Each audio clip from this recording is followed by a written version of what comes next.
তেলের সংকট যেন এখন নতুন বাস্তবতা। রাজধানী সহ দেশের বিভিন্ন জেলায় পেট্রোল পাম্পে তেল নিতে গিয়ে 3 থেকে 4 ঘন্টা পর্যন্ত অপেক্ষা করতে হচ্ছে চালকদের। দীর্ঘ লাইনে দাঁড়িয়ে থেকেও অনেক সময় মিলছে না কাঙ্ক্ষিত তেল, ফলে ভোগান্তিতে পড়ছেন মোটরসাইকেল চালকরা। এই পরিস্থিতিতে অনেকেই মোটরসাইকেল ঘরে রেখে আবার ফিরছেন বাইসাইকেলে। কেউ বাসার পুরনো সাইকেল বের করছেন, আবার কেউ কিনছেন নতুন সাইকেল। এর কারণে সাইকেলের চাহিদা অতিরিক্ত বৃদ্ধি হচ্ছে, কেননা তেলের জন্য ঘন্টার পর ঘন্টা লাইনে থাকে, যার জন্য অনেকে ওই বাইক বাসায় রেখে সাইকেল, পুরাতন সাইকেলগুলো নিয়ে এসে ঠিক করে। আমাদের কাজের চাহিদা অনেক বাড়ছে।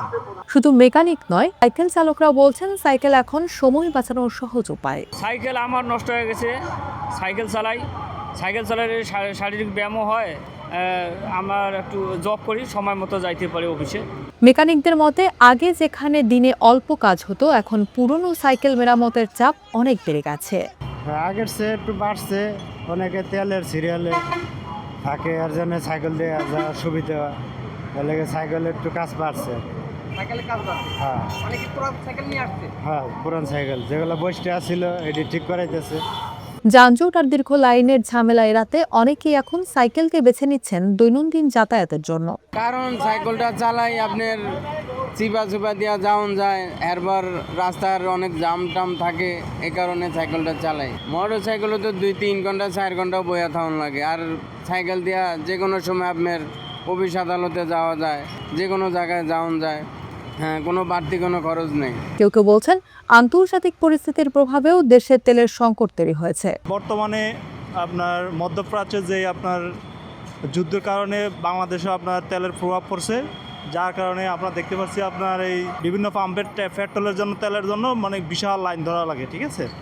তো এই জন্য আমি আপনার সাইকেল ব্যবহার করে অনেক সুবিধা পাইছি। অল্প সময়ের ভিতরে আপনার ঠিক মতন জায়গা মতন যাওয়া যায়।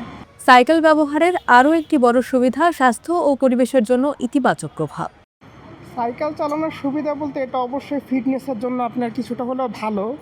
আর আপনার বর্তমানে যে আপনার কার্বন প্রবলেমগুলো হয় গাড়িতে ধোয়ার মাধ্যমে, আপনি সেখান থেকে দেশকেও রক্ষা করতে পারতেছেন এবং স্বাস্থ্যের ঝুঁকিটা একটু কমে যায়। তেলের সংকট বাড়ার সাথে সাথে সাইকেল বিক্রেতাদের দোকানেও বেড়েছে ক্রেতাদের ভিড়। হ্যাঁ, আপাতত থেকে আগের চাইতে অনেকটা চাপ বেশি আপাতত এখন।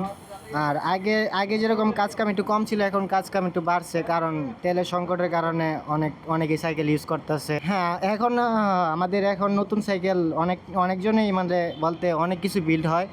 আর আগে যেরকম বিল্ড একটু কম হয়তো, এখন অনেকটাই মানে ইমপ্রুভ হয়েছে, অনেকটাই বিল্ড হয় মানে।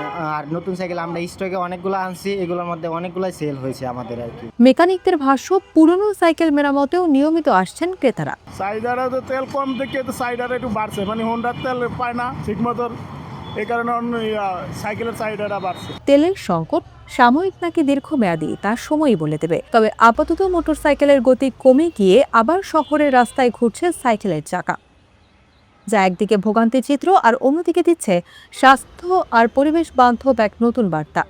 তেলের সংকটে বদলে যাচ্ছে যাতায়াতের চিত্র, কিন্তু প্রশ্ন থেকে যায়, এই পরিবর্তন কি সাময়িক নাকি শহরবাসী সত্যিই ফিরে যাবে সাইকেলের যুগে?